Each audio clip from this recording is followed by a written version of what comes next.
Good afternoon, everybody. What a great day. So, I have to say that this is one of the more difficult introductions that I have to make. Because I don't respect Dr. Christianson or think he's a great guy, but it's like, how do you come up with something to say about someone who is New York Times best-selling author, has already spoken at, given the keynote at SCNM's graduation, received an honorary degree from SCNM, started the Endo A&P, which I'm sure you'll learn a little bit more about, founded Integrative Healthcare, which is one of the, and I serve on a board, a state board, and they have a big thing about no puffery or no hyperbole when schools are promoting their programs. But I would say integrative healthcare, one of the absolute best practices in the world, not just in Arizona or the United States. Started a residency program at the practice, is married to the wonderful Karen Christianson, has 2 children, so it's like, what's left to say about Dr. Alan Christianson? So I thought I may as well tell something that most of you probably don't know. So about 7 years ago, our son was working for Natural Partners and he was on their video crew. And he comes home one day and he goes, hey, I met this amazing doctor and now I want to be an ND. I was like, what are you talking about? Because he grew up with 2 NDs and he was already 22 or so. And I was like, well, what about us? Because, so he had interviewed Dr. Christianson talking about naturopathic medicine, and I think he had to conduct the interview while you were rappelling down the cliff. And so here is one of the most successful, articulate champions for naturopathic medicine, an all-around great guy, and kind of an extreme everything. Dr. Christianson and I have done bicycle races together, and I think that he's actually done some bicycle races. Everybody else is on a bicycle, and he's on a unicycle. So let's give it up for Dr. Alan Christianson.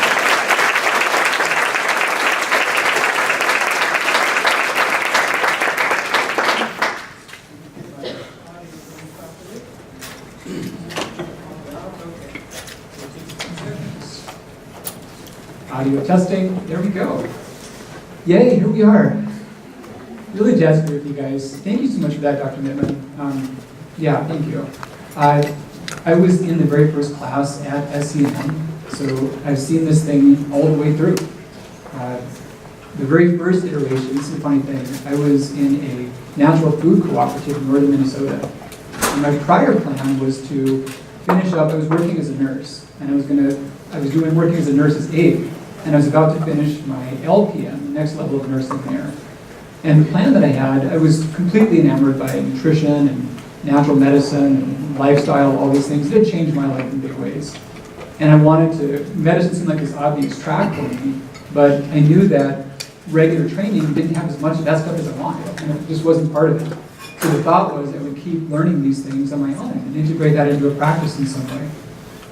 So there were some doctors that had taken me under their wing in my nursing training, my hospital rotations.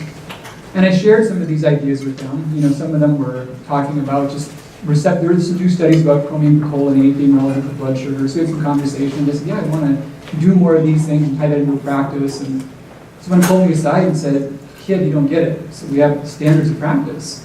And it doesn't matter if these things have evidence to support them. It doesn't matter if the patients are getting better. We have these policies that we follow. And if you're outside of those, you know, you're held liable for that. You can be persecuted, even if patients are happy. And it's quite a wake-up call. I'm like, wow, shoot, now what am I going to do? And I stumbled across a magazine, and it was a natural health magazine. And there was this ad in the back that had this funny little green rotary type picture image thing and talked about a brand new school opening up in Arizona.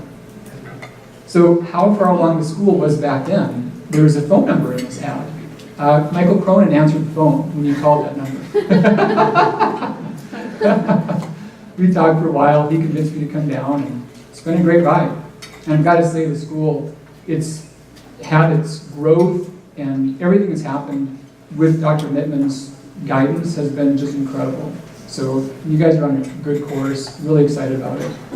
Had a nice conversation with you gentlemen here as we were starting. And just some, and not even about the book or anything of this, but just about the profession, who we are, where we are. I don't know if you guys know this, but we're part of a solid 200-year lineage. You know, we're doing this on purpose. We have for quite some time. There's a deep tradition. You could argue maybe it goes back further than that, but the term we're using has gone back 200 years. And we've been around long enough, there's been enough attrition and enough ideas that have come and gone to where a lot of the concepts that we've been talking about forever are now like new and brilliant ideas. And I really want to just, I don't know, light a fire under a bunch of backsides to do, just, you know, crush it right now in school, do a great job, get out and be visible. And what does that look like? You know, we were talking just a minute ago about how there's been all these almost like epics or epochs of the cultural understandings about health. How do people see the world in terms of their health perspective? How do the lay people see that? Maybe the Atkins New Revolution was one of those epics. You know, a lot of people had ideas because of that, right or wrong. Back further, I think about like Fit for Life. That was a big epoch in terms of like the public understanding, public ideas. And these things, they evolve, they change, but they're led in various ways. And I think they really are defined by publications. You know, it often is, not that everyone in the public reads them, but ideas spread, and that's often where they originate. So I'd highly encourage you all to be prolific with whatever you do. You know, be visible. Make content that endures and lasts past you, and that you don't need to repeat all the time. But yeah, be prolific. Put data out. Put content out. Share that in some way. And you know the only way to do something really well is to do it a lot. And to be okay doing it badly about 9,900 times. So yeah, just crank out a lot of content and find some format that's comfortable for you. If that's speaking groups, if that's doing things on video, if it's podcasts, if that's blogs, that's writing, that's making books. But put content out and keep refining it, keep iterating it. Share with your friends. Ask them to pressure test it. Say, hey, look, poke some holes in that. What am I missing here? What can be done better? And refine that and evolve that. That's how we're going to get our messages out. And there are some core understandings and ideas that I don't think have really left our group and our profession. And they should. They should be more available to the public. And many others that are doing natural medicine, it's a step in the right direction, but there's so much further to go. And it's really on you all to think about that. You know, you're not just a person in school working towards a profession. You know, unlike anything else that's happening in natural medicine, you guys are part of a big lineage. And we've got a lot of potential, and now's really time for us to shine and help make a difference. The data about non-communicable disease, in case you didn't get the memo, it's not good. And the world needs your help. So don't hide under a bushel. We want you to be visible. Okay, so I saw this young woman wrapped in a book here earlier. I'm like, wow, is this a school book? What is this? I don't know what that book is. Okay, so we're talking about this. You guys are going to get copies. The stats about people getting books and opening books. Anyone want to guess what the percent is? And then of those who open a book, how many read past the intro? And then the other bottleneck is the first chapter. By the time you get to actually finishing a book, do you know how common that is? When someone acquires a book, they actually finish it? It's super rare. But those that do, it can be life-changing. And I would argue there's no way to convey data as effectively. You know, any of us can be eloquent for a few moments out of the day, but the cool thing about a book is you can take a lot of those moments and distill them and refine them and put them in the right order, and there that is. So they're powerful tools, and the book as a format is far, far from dead. We've seen data about corporations wanting people to learn new skills and trying hard to make it easy and fun and enjoyable. And the sad fact is there's no easy way to learn hard concepts in ways that are useful. The more easy and fun you make it, the less apt it's going to stick. So it takes time to think things through, and don't give up on reading. And if you make it through to the end, I think you'll get something out of it. So this is all about the liver. So there's been this ongoing struggle that has been happening in just personal health. And it's gone on time immemorial, but it's really started spiking somewhere around the 80s. You know, I saw a picture. One of my prior office managers had a Time magazine. She gave me the copy of this. I forget what that is, but it's like, it was the people were watching the Apollo 11 moon launch. It was this crowd watching the rocket go up, and it was it was Life magazine of everyone watching that. And it was just like this powerful historic moment. And I looked at it, and eventually I realized it was a very odd group. I couldn't remember what it was. The average BMI was probably like 20 in the whole group. And then I realized after the fact, wow, that was actually normal. And there's been this big change. And there's been a lot of reasons about people not trying hard enough, or willpower, or genes. None of those things really make sense. None of those are really relevant. And we've come to think that it's just a struggle to maintain body weight. And that, yeah, there's a lot of different diets that are out, and if you try hard enough, you can make a little bit of a change, but it probably won't last, and you'll feel miserable along the way. And I wanted to get to another level of, what's up with that. And so this is the story about the liver. And awesome to speak to you guys. Again, this is a big part of our lineage, about the body's among trees. Is that word talked about still? Our organs of elimination, right? So it's a lot more than that. It's regulating our whole energy balance. And when it's not working right, a lot of things go wrong. But the exciting thing is that, as central as the liver is to the story, what else do we know about the liver?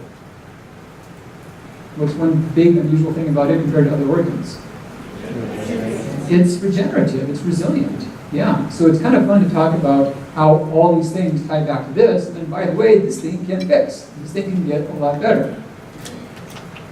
So, typical scenario, people have been led to think that if they starve themselves, they deprive themselves enough, they will feel awful, and they may see a few pounds come down, but it will go right back up again.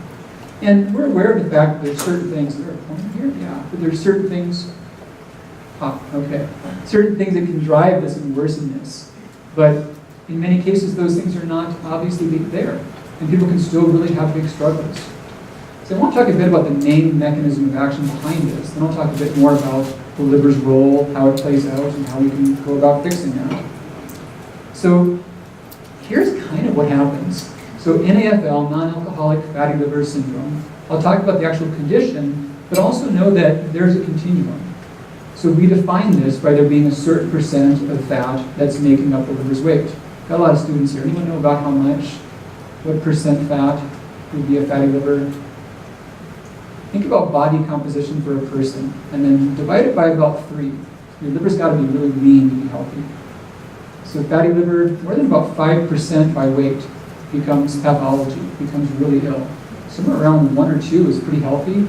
But let's think about this. You guys know about things like diabetes, blood pressure, cholesterol, whatnot. So if 5% is a disease state, is 4.9 flawless? Probably not so much.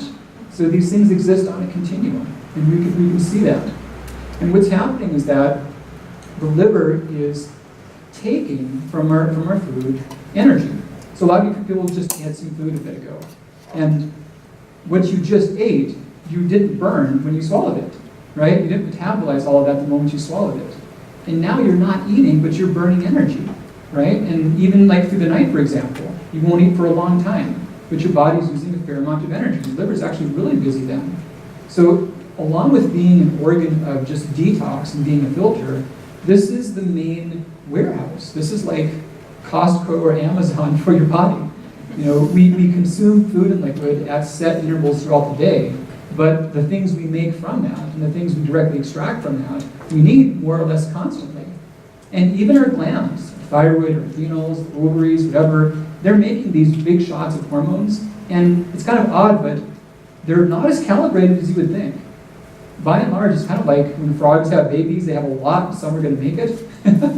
So your thyroid makes a ton of hormone, and your body doesn't need almost all of it. You guys know that almost all the thyroid hormone you make is wasted as reverse T3? It's intended. You've got overlap. But your body stores that, you hold on to that, and you activate it as need be. And that's your liver's job. So it's holding on to fuel, it's holding on to micronutrients, it's holding on to hormones, storing amino acids, converting amino acids, it's making neurotransmitters. So all this stuff, every second, your blood needs its exact right balance. There was a time, if we were to take a photo of your father, and then grandpa or great-grandpa, and we add about 1 million grades onto that, right? And somewhere along the way, we're back in the ocean, and it doesn't look anything like you. And if we go back far enough, there's a point where there wasn't even a proper barrier between yourself and the ocean water. And getting your chemistry right, meant being at the right location. You had to go where there was the right salinity, the right temperature, the right amount of available food stuff, because you couldn't control what was happening inside of it. But somewhere along the way, we left all that. We had this bag that was almost like astronauts exploring this world inside this little spacesuit, and our liver is the main regulator of all that. So we're storing these things we need, we're converting it, we're activating it. We're also managing our energy, and these things overlap. So our energy, I talk about fuel instead of calories. I'll go more into that. There's some distinct ways in which carbs, fats, ketones, even alcohol have a common biochemical fate. And your liver holds on to fuel in 2 ways. There's glycogen and there's triglycerides. So think about triglycerides. You're out camping, it's a long night, and you want a nice log to burn throughout the whole night so you're not waking up cold, right? So triglycerides are that log. So can you drop a match on that log and make it ignite? No, you need kindling. You need things that burn faster and don't yield as much energy, but ignite more quickly. And that's the glycogen. So a healthy liver has a nice proportion of triglycerides and glycogen. And when that's there, you can run beta oxidation, you can break down those triglycerides, you can liberate a lot of energy from that. Is this too much biochemistry after lunch? So when you got this good balance, or when this is off, I should say, when there's too little glycogen relative to triglyceride. So when there's no glycogen left, you can't run beta oxidation. People think about ketone formation as burning fat. You're not burning fat. You're rearranging coenzyme A into another molecule. You're not burning anything. So you're only burning it when you're running beta oxidation. And if glycogen's gone, it's not burning. So you got a lot of ketone bodies circulating over here. Guess what? Your liver can't use those. That's not helpful for them. So if you are in a state of negative energy balance and you're breaking down a lot of waste in your stores, is that an easier time for your liver or a harder time for your liver? That's a harder time. Your liver's got a lot of junk it's trying to package and sort out. And it's got no fuel that it can use. So that's a bad combination. So when there's a whole lot of stuff circulating and your liver has no energy to burn, to utilize well, it's got to just store triglycerides. All it can do is make more triglycerides out of whatever fuel is circulating. You can't really burn it or convert it. And these things build up. I'll show you guys some 50 micrographs later on. And they don't break down. And that's basically the pathogenesis of non-alcoholic fatty liver syndrome. There's too much fuel, fuel's not being used, and this begets a vicious cycle where even if what's coming in is not excessive, the body can't handle it and it becomes triglycerides and you can store it and hang on to. And this is a continuum and it's a reversible thing. So the obvious form, we think, is about 30 to 40% of adults. Obvious fatty liver syndrome, super, super prevalent. This is something I can talk a bit more with you all, clinicians here. So blood markers don't rule this out. This is a really important big picture concept to think about with testing. So testing, you rule things in, you rule things out. They're so different. I was putting these slides together, I was looking outside from my studio and there's some desert and, we get rattlesnakes every now and then. And if I saw a rattlesnake, I could say, wow, we get rattlesnakes in the desert. But if I didn't see any, could I say for sure there's no rattlesnakes? No. So what would be the rule out for rattlesnakes? You have to scorch the desert? I don't know. It's not easy. And that's the case here too. We'll often look at some basic test parameters and think we've ruled something out. But in this case, those do not rule it out. And even normal ultrasound does not rule out fatty liver. I'll talk about the relevance of biopsy, but much more prevalent than we've been led to think. And what about symptoms when this is early along? There can be a lot. And this is a tough thing because so many general symptoms can be common to most any condition you could think of. Anemias or hypothyroidism or HPA dysregulation or depression or you name it. But I tried to find ones that were a little bit more specific. So this is a big clue. If you do a lot better on stimulants, if you need some caffeine or sugar, if that gives you a boost, but then it drops quite a bit. If your mood fluctuates, A lot of overlap with IBS, with muscle pains, headaches, especially back of the head. And this is a big one, so poor sleep retention. So not so much can't fall asleep, but can't stay asleep. So relative to your blood sugar, what's happening when you're sleeping at night? What's going on then? Yeah, right. So if you're not able to properly maintain your blood sugar, your body has to rescue that with cortisol, with the glucocorticoid. And if you could maintain it well, that would mean that your liver had a nice supply of glycogen that it could feed you throughout the course of the night. So this is a funny thing. We always think about, we define diabetes by morning fasting glucose, right? What's the diabetic morning fasting glucose? What's the threshold? Anyone know? Well, so pre-diabetic risk, but like formal diabetes. 126. Yeah, 126, 127. This is really splitting hairs. So is 126 diabetics? I'm actually not clear. Okay, so 125 you're fine. Just want to be clear, okay. So when someone wakes up and their glucose, so 99 we'd love to see it below there, maybe even like mid-80s. If someone wakes up in the morning, their glucose is 115. Where did that come from? Did they just eat a big thing of brownies or ding-dongs or ho-hos or something? Not so much. That's their liver. So we'll talk about this too. So there's an emergent concept in diabetes research called leaky liver. And the gist of it is that your liver is so dang packed with stuff, that stuff leaks out when you don't want it to. So I think about like packing a suitcase, I can get 2 more things in there and then the zipper breaks. So that's leaky liver. Your liver is so full of various fuel substrates that when your body asks for a little bit, your liver's like, cool, I got stuff to unpack, here you go. And now your glucose is high. This is a wild thing, but postprandial hyperglycemia. We used to think that people would eat any version of carbohydrate, carbs turn to sugar, sugar spikes your insulin, insulin causes fat growth, all that stuff.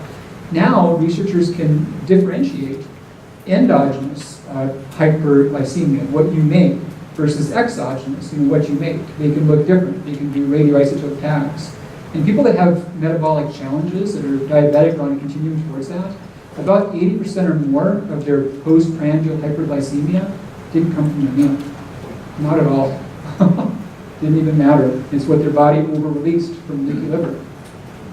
So back to this thing about screening. So there is a case in which people are screened with biopsies. Now, biopsies are an appropriate screen if someone's suspecting fatty liver. But if it's not suspected, this is the only context in which healthy people would have a liver biopsy as a screen, if they're potential liver donors.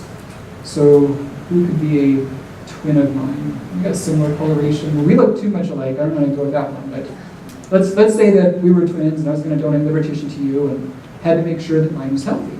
And first steps would be basic things, body weight, blood sugar, liver enzymes. So let's say I pass all those steps. Well, then you get an ultrasound too. And I pass that step. Last thing is biopsy. So situations just like that, healthy adults, potential liver donors, they've passed all other screening tests, but the last step is a biopsy. In that exact situation, 38.5% are unable to donate because they have advanced fatty liver syndrome. Are the healthiest kind of people you could find. That have no symptoms, no problems, they're just there to donate liver tissue to a loved one. And they've passed all the tests. This is a big deal. This is very prevalent. And how do we know that it's here? How do we know we're dealing with this? I put a lot of thought into this. And what's happening is that, this is a bizarre concept, but the more someone can get fat and grow fat, the less apt they are to get sick, to get metabolically sick. Hear me out. And there's another weird level to this. So visceral fat, the belly fat, the dangerous stuff, the inflammation, right?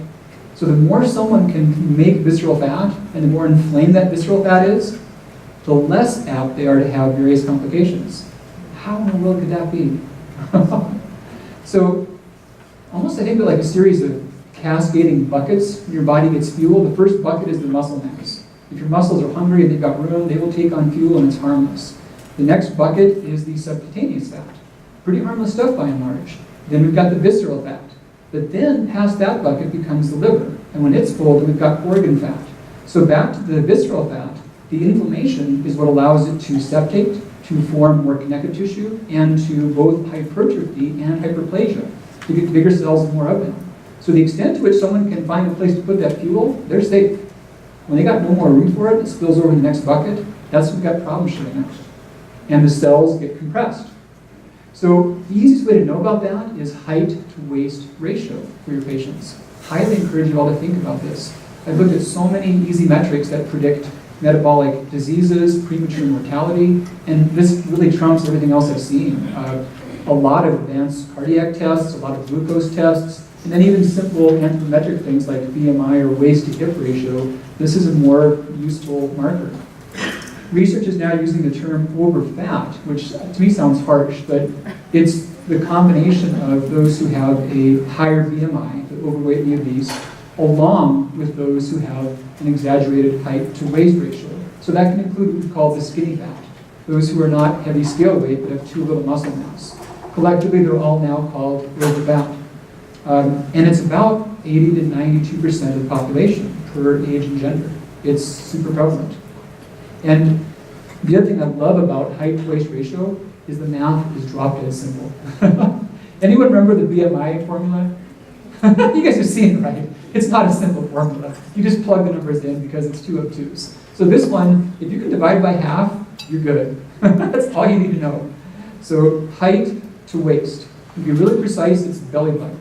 So inches around the belly button compared to inches on height. And if you're half or more, that's a risk. The more you are below half, the safer that is. So it's that simple of a number. If a gal were 5 feet tall, she would be 60 inches. So if she's got a 29-inch waist, she's got a little bit of leeway in terms of safety. If she were 34, that would be above that threshold. So super easy thing.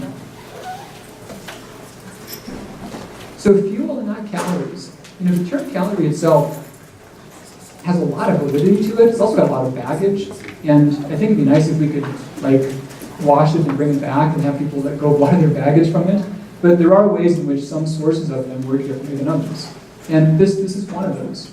So carbs, fats, ketones, any of them can make triglyceride. All these things can make triglyceride, including alcohol. Only carbs, and especially glucose, can make glycogen. That's the only way we can really produce that. We can make glucose from muscle tissue, so we can do gluconeogenesis, but we can't make glycogen from muscle tissue. So it's really dietary glucose that comes from. But ultimately, they're all oxaloacetate. They all break down to oxaloacetate, and that's what this lovely molecule is saying. So when people have struggled about, do I need to worry about fats or carbs or ketones going to help? They're just swapping out diesel for unleaded, for premium. It's the same thing. It's the same molecule ultimately. And there certainly are ways in which, at a macro level, they can have unique properties. We can have essential fats, we can have fibers and carbs or whatnot. But down at this micro level of energy balance, they're all interchangeable. So I like to think about them as fuel supplies first and foremost. So what things give rise to this? There's data about fatty liver saying that the more food categories people exclude, the more apt they are to be at risk for fatty liver syndrome. And we talk a lot about the importance of diversity and different foods and variety in the diet, but then we cut out a lot of food categories, and variety is most relevant at the macro level before we think about the micro level. So yeah, I have 5 kinds of greens, but also have other food categories too, including legumes and tactile grains, and then glucose. So diets that get too low in glucose, there's been papers on that, kind of surprising. So we get glucose mostly from starchy vegetables, intactile grains, beans and legumes, not much else. We don't get much from that otherwise. And then protein, and then overall fuel load. And then also the thing about food categories, we think a lot about types of fiber. So the numbers of fibers that we consume is also a predictor of liver health. So not just did you get 40 grams from Metamucil? No, there's 17 kinds of fiber in a diet with a lot of variety. How many types are we getting? How rich in variety are we eating? And we think about sleep as being relevant too.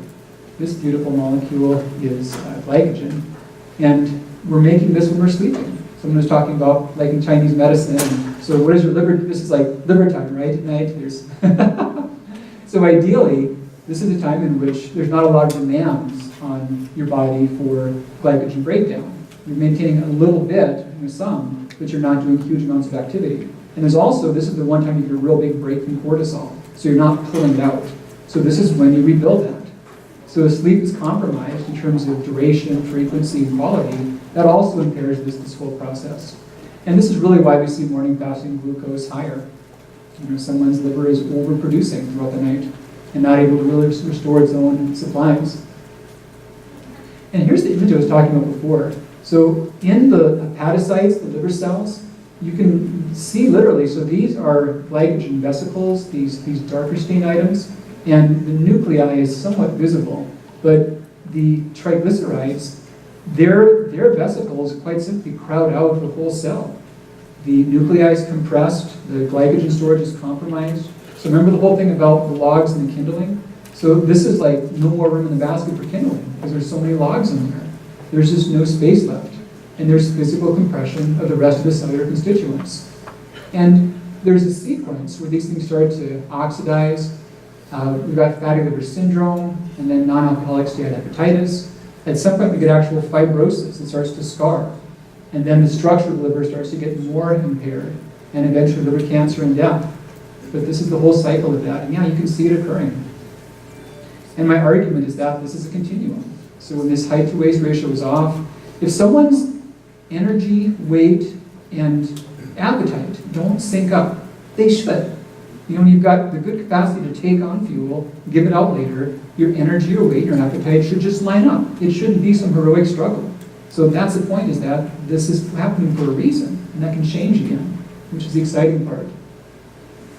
So last part about the biochemistry, this is a fascinating thing to me. So your insulin is working inside the pancreas just as much as it is working outside the pancreas. We talk about exocrine functions, but there's also this paracrine function that it's doing, to where it's shutting down the alpha cells. And pretty wild thing that they've shown in animals, that if animals lack their glucagon receptor, they can have no insulin and they never get hyperglycemic. Now, insulin is not mandatory for getting glucose across cell membranes. It facilitates, but it's not mandatory. So what's happening in so much of diabetes is not really, apart from type 1, is not so much just the lack of insulin as it is this over-response of alpha cell activity. Okay, so some nutritional factors behind this. I mentioned about the glucose and micronutrients. Many people have problems with folic acid. And there's folate, which is wonderful. A lot of people have methylation barriers. And folic acid can become kind of a key that almost fits, but breaks off, and now the right key can't fit. And a paradox, too, about docosahexaenoic acid. So the liver is especially dependent upon docosahexaenoic acid. And the paradox is that the lower your diet is in fat, the easier it is to have adequate amounts of docosahexaenoic acid. Anyone know why? It's counterintuitive. Your activation, you get a whole lot of more common fat precursors like alpha-linolenic acid, and delta-60 saturase converts that into EPA and DHA. And the more overloaded delta-60 saturase is with just total fat, the less able it is to activate and elongate and form these fats. So yeah, just too much fat in circulation blocks the ability to make some essential fats for the liver. And then of course we've got environmental toxicants, no secret here. And then ethanol is a big one too. Even just above 20, funny thing, so alcoholic fatty liver doesn't mean the person's an alcoholic. It just means they're consuming more than 20 grams of ethanol per day on average. That's not a lot, that's like a drink and a half or so. And it means that that's probably the biggest driver. So I mentioned how fuel was fuel. Alcohol's different in that it especially depletes glycogen supplies, which is what hangovers come from. So yeah. And toxins can independently drive all this and escalate quite a bit of it too. And hormonal changes, I mentioned briefly about how the liver is involved with activating, converting hormones. This is a cool enzyme, 11-beta-hydroxysteroid dehydrogenase. So your adrenals make a lot of stress hormones. Most of them are not active. Most of what your adrenals make is cortisone. But your liver is juggling between cortisone and cortisol. And that's per your body's moment-by-moment needs. Same thing is true for circulating estrogen, for thyroid hormones. And then also we've got this change that takes place in muscle tissue. So pay attention to IMAD. There's going to see a lot more research about this in the coming years, intramuscular adipose tissue. It turns out that we've known forever that we can lose some muscle mass from age, but what also happens is that we get fatty muscle syndrome. That's starting to be talked about as well. And it completely parallels fatty liver syndrome. And it's less age-related as it is just movement-related. And not even like athletics, but more so big blocks of being sedentary, towards the whole thing about like sitting, being, and smoking. So we're seeing a lot of office workers in their 20s that have advanced IMAD. And the muscle tissue is just like that picture micrograph of the hepatocytes I showed earlier. And it's got that first bucket that takes the fuel, it's got no room for that. It's all filled up already. So now it all overflows to subcutaneous, to visceral fat, and then organ fat. And just eating less, sometimes we can worsen some of these driving factors. The liver's working harder, it's missing out on some of its own substrates. So diagnosing it, yeah, quick pearl. ALTs above 18 for women should be explained. They're well within the normal range. Most labs say that you're normal up to mid-30s or low 60s. But there's a lot of optimal things we hear about with lab tests, and a lot of them have like very little basis behind them other than someone thought you should be in the middle. But this is pretty well documented, and this is well agreed upon amongst hepatologists. So women should have ALTs equal to or below 18. I've seen different numbers. We had that 126, 127. I have seen like 18, 19. But a woman could be in her mid-20s. There's a problem.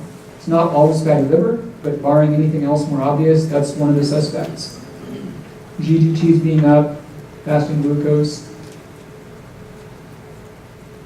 Okay. So here's the basic idea of fixing all this. Rather than just plummet food intake, the idea is to give a lot of things to help the liver, maintain adequate micronutrients, give some essential amino acids, keep the blood sugar real stable, which can be tricky to do on a lower fuel intake, but still possible. And the exciting thing is it can just radically reverse. I might even ask Kieran at some point. She's usually reading testimonials on the way over. We've done a lot of different live challenges. People online will join us for a program. We'll walk them through that and just give us feedback. And we hear exciting stories. It happens fast for people. So the basic format of this, I put so much thought into this. When people talk about adherence or diet success, you've got to look at the dropout rates. Because if something could work in a laboratory, but no one sticks with it, it doesn't work. And one of the biggest determinants of adherence, two things that I've seen, one of which why we do an online live program, one of the big determinants of adherence and success for a dietary program is the number of contact points the person has throughout the whole process. And how often someone actually talks to them or interacts with them. That's a bigger factor than which food they're choosing sometimes. Another huge driver is complexity and the idea of decision fatigue. So it doesn't even matter if, say that you're lowering your food intake by 20%, but there's like 8 rules you're keeping track of, or you're lowering your food intake by 40%, and there's like 2 rules you're keeping track of. The second scenario is statistically easier for people. A bigger change, but fewer moving parts is actually easier for people. So we built this around just doing a shake for breakfast and lunch, and here's how to make dinner. And dinner's pretty straightforward, it's not too weird. And you can even do some anytime snacks. Here's some veggies you can eat, you can cook them up, you can make cool recipes out of them. So if you're really hungry, there's veggies. And there's of course a lot of details on which things and the basic quantities and whatnot, but that's what it really just comes down to. Getting enough sleep. And I also talk about micro workouts. So during the process, I really limit exercise. And it's always a struggle to talk about that to people because I love training. Paul and I have done a lot of long rides together, and it's just a great thing. But during times of fuel scarcity, if you're training hard, you're creating a heightened stress load. Your body is driving the whole stress hormone cascade. And if you are successful enough to just like knuckle through that, you're going to lose a lot of muscle tissue at best, or you're going to rebound a bunch afterward. So towards the goal of restoring glycogen supplies, I really reduce activity during this brief window of time. But I do still have people do some micro workouts. And that way their muscle tissue does not feel like it's been forgotten about. So it stays there and it stays active. And a good rule of thumb too is that you can watch to see if someone is moving in the right direction with weight loss, but how much they're seeing waist loss. That's much more important. So typically you could see 4, 7, or even 10 pounds per inch, but it's awesome to see fewer pounds per inch, like 2, 3, 4, 5 pounds per inch is a much better sign of waist loss, of long-term metabolic health. When someone drops many pounds in no or a few inches, that's someone who's going to regain. They're going to have more complications. They've lost a lot of muscle mass along the way. So super easy metric. And this is an exciting thing. So 28 days, I saw some papers showing that patients in ERs admitted for acetaminophen overdose, that given the right situations, they can have basically a completely functional, pristine liver in about 28 days. So in some of those worst case scenarios. So this can change quickly. This can shift for people. And yeah, those things should start to self-regulate to get better, and that's a clear sign of that. So that's the basic idea of the metabolism reset. I intentionally wanted to leave some time for questions and discussions, and got a whole bunch of books to sign. So what are some points I can clarify for people?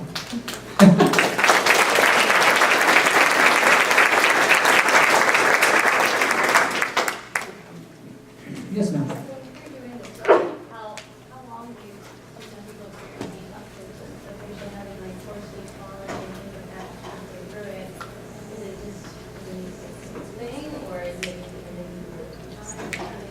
How long does someone feel badly when they're on the program? Yeah, great idea. So one thing I didn't bracket well enough too is that this is a process. This is 28 days and you're done. And so the goal behind this is that afterward, what I see is that most people that are trying and struggling, they're probably smarter than the average bear. They're probably doing a lot of really good stuff, but they're just not getting the results they should.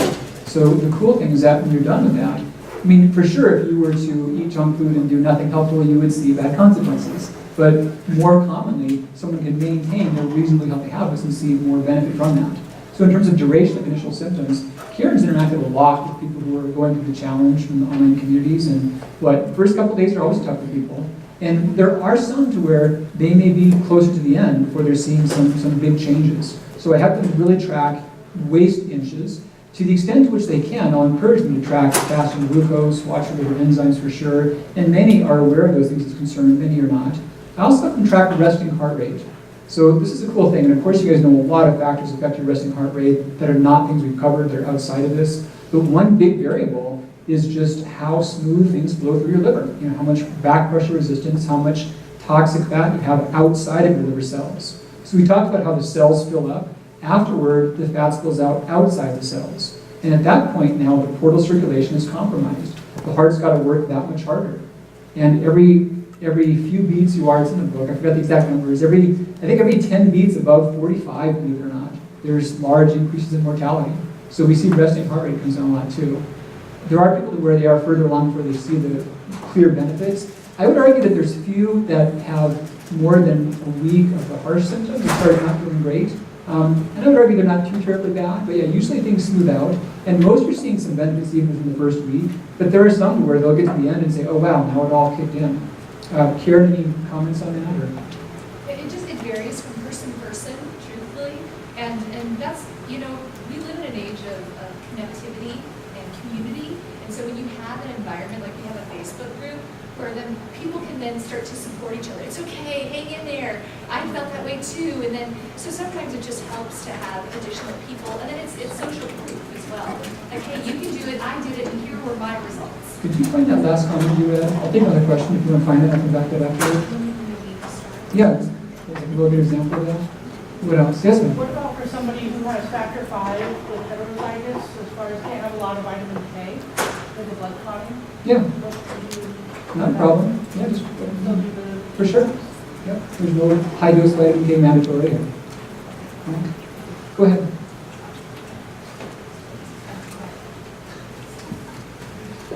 Good morning. As of yesterday, I completed the 28-day reset.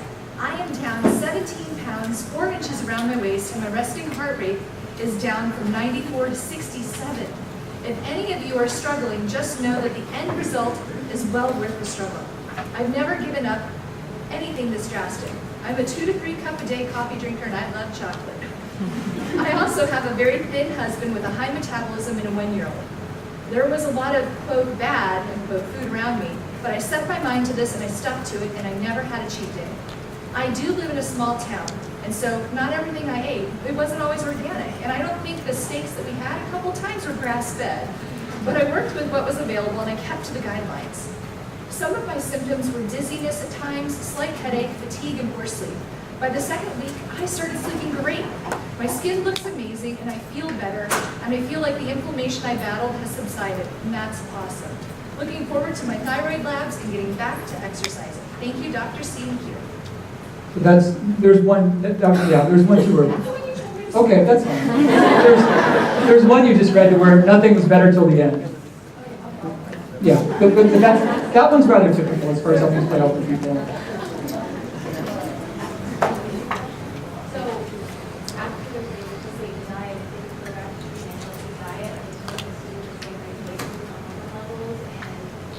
Yeah, and we talked about some basic maintenance ideas, but I don't micromanage it too terribly much. Yeah, what else? Yes? Are there any situations where you would not recommend someone do this diet? You know, pregnant, lactating, major eating disorder problems that I change food in a structured fashion, medications or certain medications like cancer treatments or whatnot, but honestly not really any common scenarios. It comes up a lot about gallbladder disease, you know, missing a gallbladder, tendencies towards gout. I did work really hard to focus a lot on plant protein as the main protein source to have less of a pH load during rapid fat loss. So those that are prone towards gout or gallstones, it's still a safe thing. Without a gallbladder, safe thing. People ask a lot about without a thyroid. One gal just wrote in that she started out the process on, I always have people recheck their thyroid scores. So on thyroid treatment, not having thyroid, totally fine, but you gotta check your scores afterward. So one gal wrote in where she was on 100 micrograms of levothyroxine, stable for all along, never feeling great, but stable enough. And at the end of that recheck, her TSH was 0.005, and her free hormones were elevated. And her doctor said, oh, this is fine. I'm like, no, it's not fine. It's kind of a neat thing because now your body's responding better to what you had before, but this is a short-term problem. You've got to step back and less treatment. So that comes up a lot. What else? Yeah, I'm going to pass Yes. you the mic so that You know, just to briefly expand upon that point. So the organ fat, there's adipokines. There's these cytokine molecules made mostly from organ fat. And I swear, any chronic inflammatory state you could think of, you can find arguments that they're one of the largest drivers of that. So people have often had times in which they've done these restrictive diets and now they've cured their XYZ. And I really question as to whether or not they were better because they cut out this food or that food, or they're better because they shed some adipokines. Yes? I was just going to ask if you could clarify what a micro workout looks like. Sure. So there's a couple of versions. They alternate, and one version is kind of like a HIIT workout, but it's with like 3 minutes. You know, 20 seconds on, 40 seconds off. Is that right? Yeah. And the other is more so like calisthenics, but also just brief and intense, and it's made to where wherever someone's level is, it can be challenging or accessible enough. Yeah, and then also I talked about some light walking, some light stretching, and things you can do rather freely. Yes?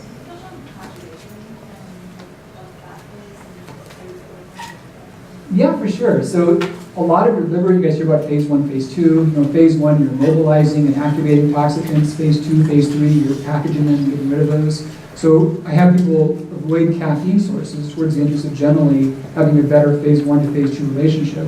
Also a fair amount of complete amino acids. So that's the thing, is that you can skimp on your fuel intake, but your protein requirements don't change. Your muscle is still always going to break down. Your liver is still going to need amino acids. So I maintain there being an adequate amount of protein because most conjugation comes down to packaging up with an amino acid. So we keep those things in there. There's some fun research when we want to take this and run with this, but Apiaceae vegetables, everyone talks about cruciferous. They're neat, they're totally cool. A lot of data about Apiaceae vegetables being big factors for conjugation. Anyone know any Apiaceae vegetables? So you think about like carrots and parsley and parsnips, a few other odds and ends. But yeah, there's some unique properties to them. So that's one example of some of the foods. You'll find more like that in the book if you read it. Yes, Paul? The whole book or just open the book? So you said something that I think that really struck me as both being naturopathic and very compassionate. When you were talking about visceral fat. And, you know, it's such a horrible thing. And so when patients experience this, you know, people really fight. You know, we're a culture with a lot of body image issues to begin with. Yeah. And so you reframe the idea of visceral fat as this is the body's best effort to compartmentalize what would be a pathological process in one particular area, preserving the liver and then preserving the organs. And so I really like that from both a naturopathic perspective and also from a compassionate perspective. Could you share a little bit about how you engage patients? Because I imagine for a lot of people, by the time they get either to you or to your practice or reading the book, they've probably been through many diets and have a lot of emotional attachments to either the way they feel or the way they think that people perceive. Great question. And I think a lot about words and language, and I have so many mixed feelings about a lot of words, but sometimes the idea of a cleanse or a detox can be a smoother thing. It's not really about opening up this old struggle that's been a source of a lot of pain and frustration, but we're just going to help your body work better in these areas. Let's take a look at your resting heart rate. Let's take a look at your liver enzymes, look at your glucose. Let's not stress about the scale. I really discourage any weighing in the whole book. And so that's great languaging. For some people, they may have other concerns, and even things like arthritis. Let's talk about your inflammation. Let's look at your C-reactive protein. That can change by stuff like this. You know, the old idea of arthritis, for example, used to think that the extra pounds strain the joints. Now we know the extra pounds inflame the joints. It's a chemical effect. It's not a physical effect. So find what is relevant to them that's a comfortable thing for them to address, and focus on that. And yeah, it could be some other idea, some other goal that's not going to be one that's going to create barriers and blocks. Those things are real, they're powerful.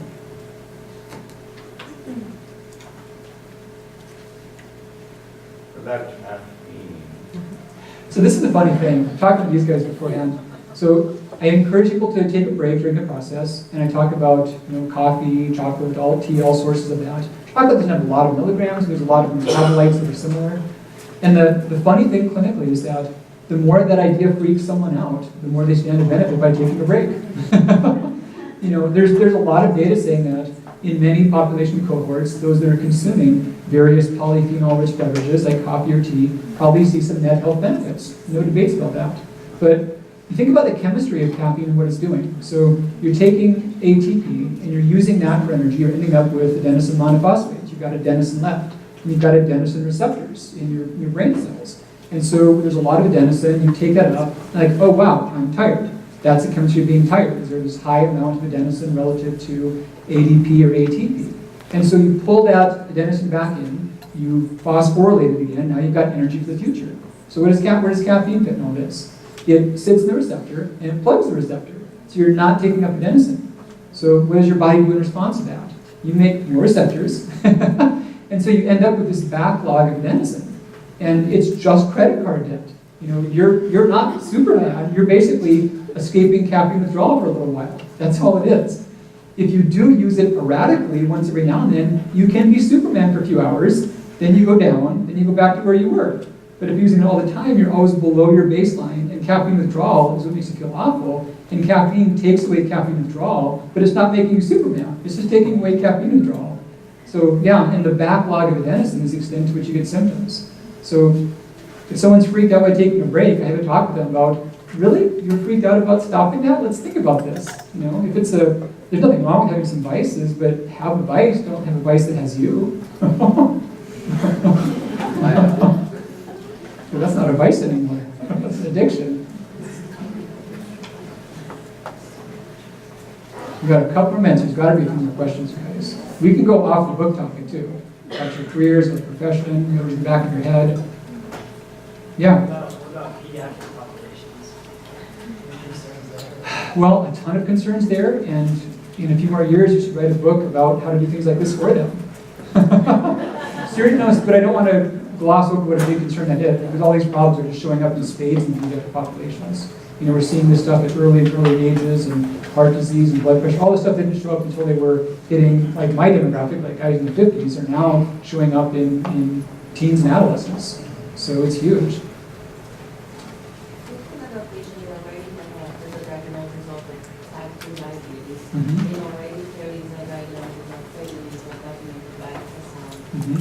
you think they will benefit from this diet, or should we approach more the liver function, like with ABC, some herbs to promote Awesome question. the liver health, like the terrain first, and then So why is the terrain off in the liver? What's the core? What's the core behind that? What's the core? Why are they diabetic? Why are they insulin resistant?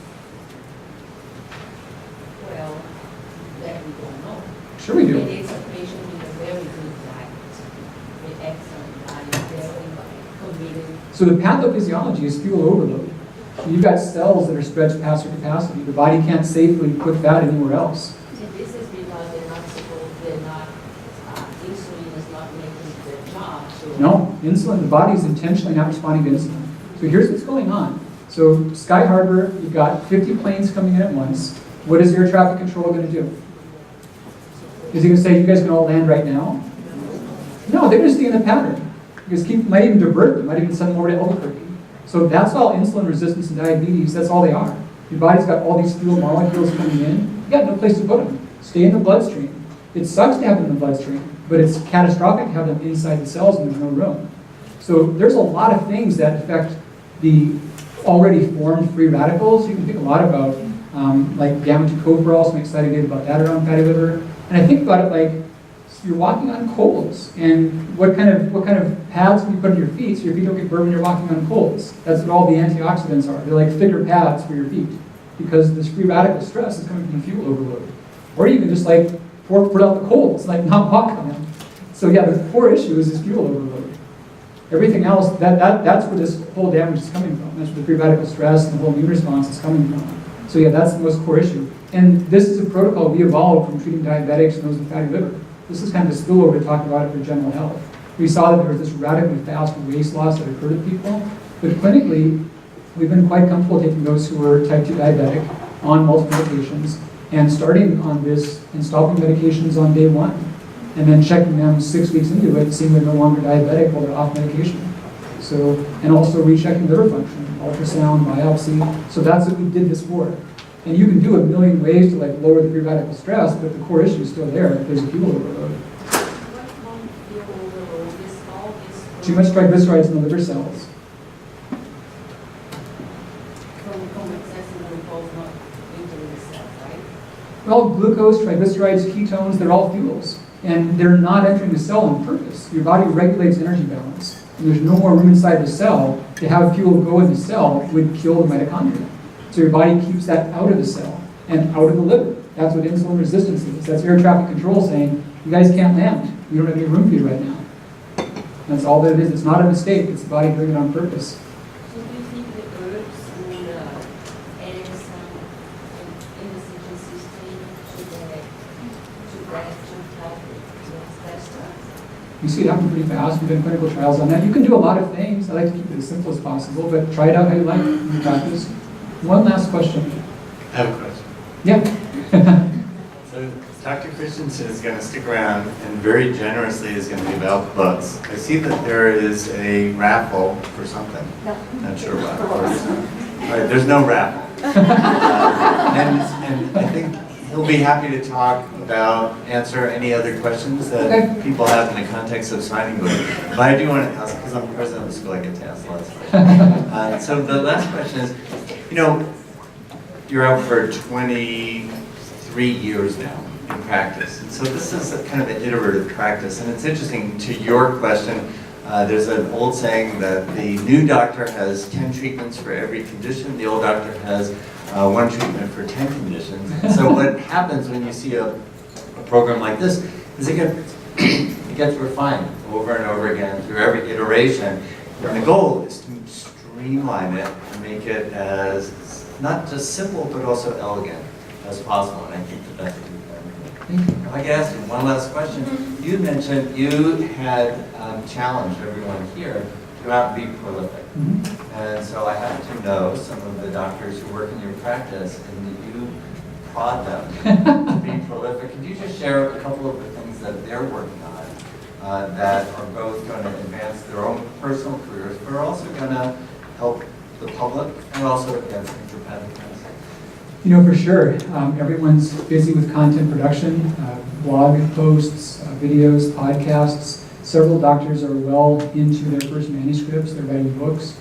And we're kicking off a clinical trial here in the coming months. And we'll talk a lot more about that as well. So, yeah. Well, thank you very much.